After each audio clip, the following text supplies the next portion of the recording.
त्या बातमी रात्री मी 12:30 वाजता बघितली. एका मुलीने आत्महत्या केली का? ती इंजिनिअरिंगचं शिक्षण घेत होती. 50% फी आपण भरत होतो सरकार आणि 50% पालकाने भरायची होती. पण पालक भरू शकत नाही. तिला वाटलं माझे वडील आत्महत्या करतील म्हणून तिने आत्महत्या केली. अतिशय मनाला वेदना देणारी ती घटना होती.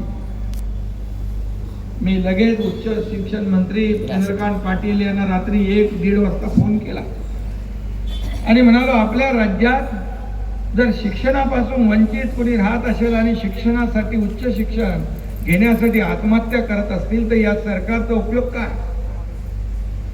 हे सर्वसामान्यांचं सरकार आपण म्हणतो, त्याचा उपयोग काय? मला येत्या कॅबिनेटमध्ये हा तुम्ही प्रस्ताव आणा आणि तुम्हाला सांगतो 50% फी सरकार भरत होते ते 100% करून टाकले. 100% फी मध्ये सवलत देण्याचं काम आपण आता कुणीही उच्च शिक्षण घेऊ शकतो. असे अनेक निर्णय आपण घेतले, शेतकऱ्यांसाठी घेतले. आज आपण पाहतोय, तुम्ही मुंबईत ठाण्यात राहत असला शहरात तरी सुद्धा आपले नातेवाईक तिकडे गावात आहेत. 6 महिने पाऊस पडतो.